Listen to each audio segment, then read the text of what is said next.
So yo, what's up guys? Ito nga pala yung update natin sa mga alaga nating baby chicks. Medyo malaki na sila. At ito, binila natin sila ng bagong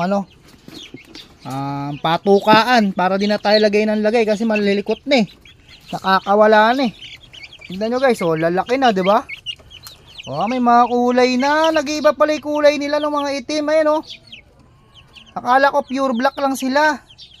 Ayun oh, nagkakaroon na rin sila ng parang bulek style. Ayun oh, ganda oh. Ito rin puti, ang ganda ng puti natin guys. At ayun guys, mula nang nilipat natin sila dito, wala pang nategi sa kanila. So 7 pa rin sila. Siyam to eh. Yung dalawa na dali ng mga magulang. Ito nga pala guys yung mga anak ni Nola at ni Palok. Yung 7 kiti na kinulong natin. Ayan oh, wala pa sa kanilang na-evict. Lahat sila masisigla. Ayos. So yun, tara. Bigay natin to sa kanila. Let's go. Ayan guys sila, napakasisigla oh. O diba, iwas sa kalkal. Pag kasi dito kinakalkal nila guys, nalalaglag dito. So ayan, para iwas sa kalkal guys. Tsaka di tayo lagay ng pagkain, kain lang sila ng kain. Eto siguro madami-dami pa tong tubig nila.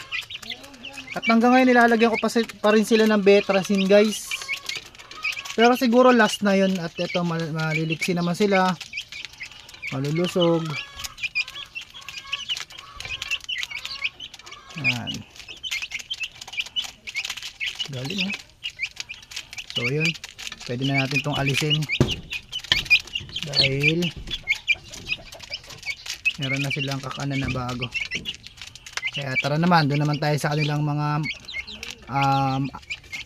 parents, kay Palok at kay Nola. Tingnan natin kung anong update sa kanila. At tingin na rin akong tips guys sa pag-aalaga ng mga ganito. Let's go. So ayan guys, punta naman tayo dito kay Palok at kay Nola. Ito guys, ginawa na namin ni Tata Ando yung bubong niyan. Ayan, nakayero na yung bubong nila. Kasi nga pala, sila po ay nangingitlog na. Ayan, nangingitlog na po si Nola at si Palok. So wala na pala silang tubig. Bigyan natin sila ng tubig mamaya. Binigyan ko sila kanina ng kanin eh. Ayan, nangingitlog na to si Palok. Ayan, si Palok guys. Ayun naman yung kay Nola. Ayun. So ito, bigyan na natin sila ng pagkain nila. Yeah.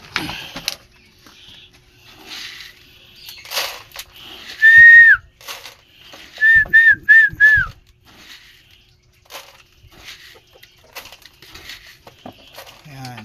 Kagabi kasi di ko sila napakain kagabi. Ayan, medyo dinamihan natin ngayon. At ayun po si si Daddy Rooster.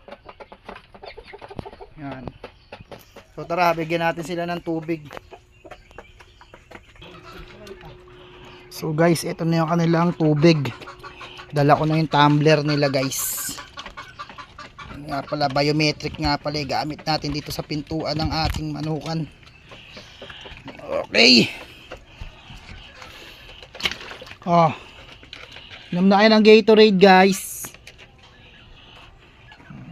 Magparami kayo ng magparami ha, para yumaman naman kami no.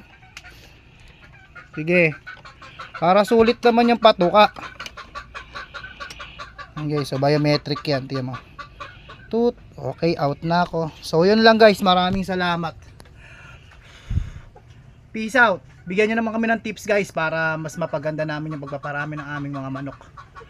And sana di lang manok yung maalagaan natin, magkaroon tayo ng mini farm. Yun lang, maraming salamat. Bye.